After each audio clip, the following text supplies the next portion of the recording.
Hey, it's Chris Meyer. Chris Bowling, What's up, CB? what's happening, man? It is a Monday, which is always a fun day. Always a fun day. Sun is shining. I don't know when this is going to be shown on our channels, but we know that spring is around the corner. Yeah. So what are we talking about today?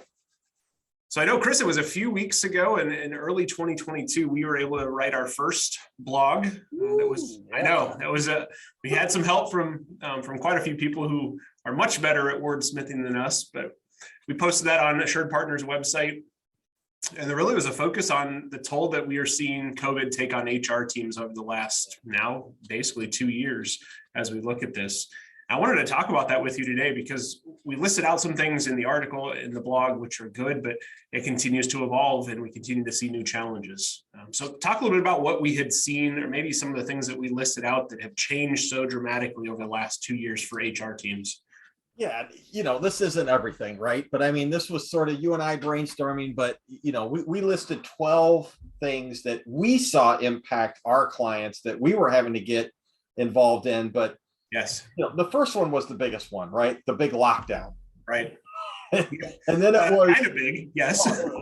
Yeah, it was a nightmare. And then from that, well, then you had furlough and layoff. Yes. What's the difference? And that was fun. Then you had all the PPE stuff come in. I mean, all the protocols to, okay, if you are essential, here's what you need to do to mandate or to be safe, and to keep your employees safe and your customers safe. Endless new laws, endless new acts. I mean, you think about that COBRA subsidy. Yeah, that's still in play when we're recording this today.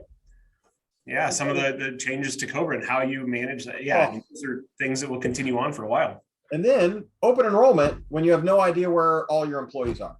I mean, that to us was a challenge, right? Because now then we started switching gears into, all right, well, let's start doing open enrollment through a video or through, Zoom or GoToMeeting or whatever, It wasn't a break room conversation anymore. Oh, and then the Great Resignation, which we're still seeing. We're still feeling that at time. Hard to find, hard to retain. Wages are, yes, people are just ready to walk away from jobs they've had for years. Yeah, and I can go on and on, but those were kind of the start of COVID, sort of in the middle of COVID. Now we have workforce shortages, supply chain disruption, people still wanting to work remotely, which once again, we are experiencing that. And just, wages are going up. This thing called work-life balance. Right. I think that's one of the things we referenced in the article is the concept of work-life balance was I put it pre-COVID was I put in my 40 hours and then everything after that is my life. And, work was a different life for a lot of people where now that is meshed together so much because we worked from home, we've schooled from home, we've had to lock down that what that actually means. I don't know that it's anymore that those are two different things. Yeah. What do you think about that? I mean, what have you seen? Well, I think both of us were able to identify maybe technology that we had not implemented into some of our clients. Right. That was always on the back burner. Our budget just can't handle that. We immediately started looking at how can technology help overburdened HR teams and where does it fit and where does it not? Right. And you have to agree. I mean, we had a lot of clients implement Ben admin systems and, maybe they were doing COBRA in-house. Well, let's outsource that with all of these new laws that have changed.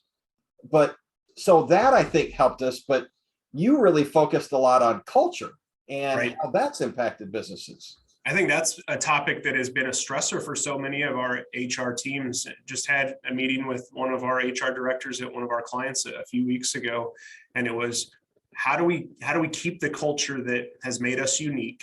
And how do I know what's important to my employees anymore when in some cases they're not here all the time or things have shifted with working hours, but what was our culture that we sold on and we said, this is why you as an employee want to stay here isn't the same. And how do we get good, honest feedback from our employees?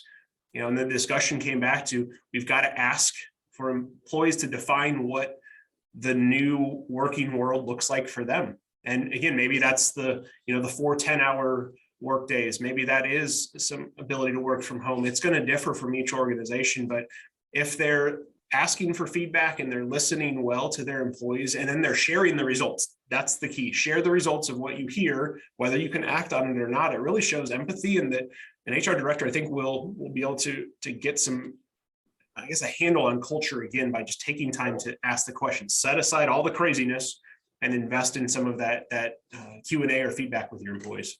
That's well said. I mean, you once again have been really focused on what are some of those ancillary benefits, Right. that we need to be focusing on.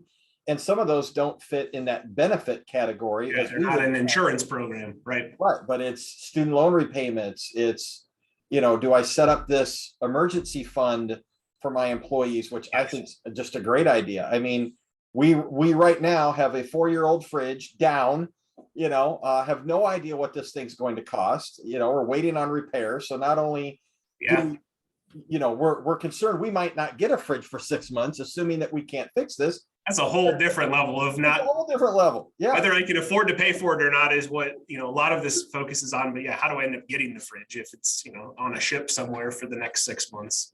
Yeah. But yeah, that's a reality for a lot of families as prices continue to go up and we're experiencing inflation. What does that unexpected event do to that family? Maybe we do put in some sort of internal loan program to keep them from going to payday loans. All of this, as we're recording this is current. This is today on a Monday. What I also have noticed, Chris, is just the pace of change has accelerated so much that, you and I have no idea what the next 2 months are going to look like for our clients and what challenges they're going to face. But I think being adaptable is going to be an important component of a successful HR team. Yeah, and I know you and I are going to be recording a session around how do we keep educated? How do we keep fresh? How do we think of new ideas or listen to new ideas? Yeah, and it comes back to what you just said, is we don't know what each individual client is going to need, because not one solution fits them all.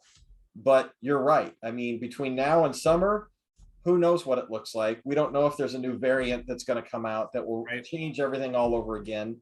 I think everyone is happy we're getting some of those relaxed requirements that have been in place, which is, once again, more burden on HR. Yes, more change. One day it was this, the next day it's that. And you talked about the education for ourselves as we provide advice to our clients and to our soon-to-be clients.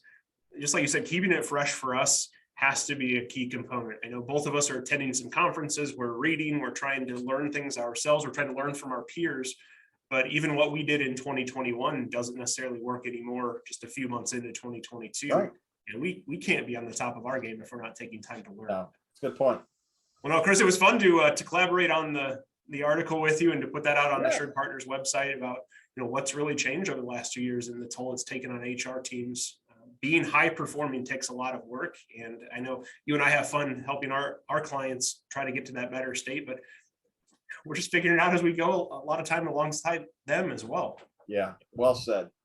Excellent. Good to talk with you today. Good talking to you, my friend. See you, CB.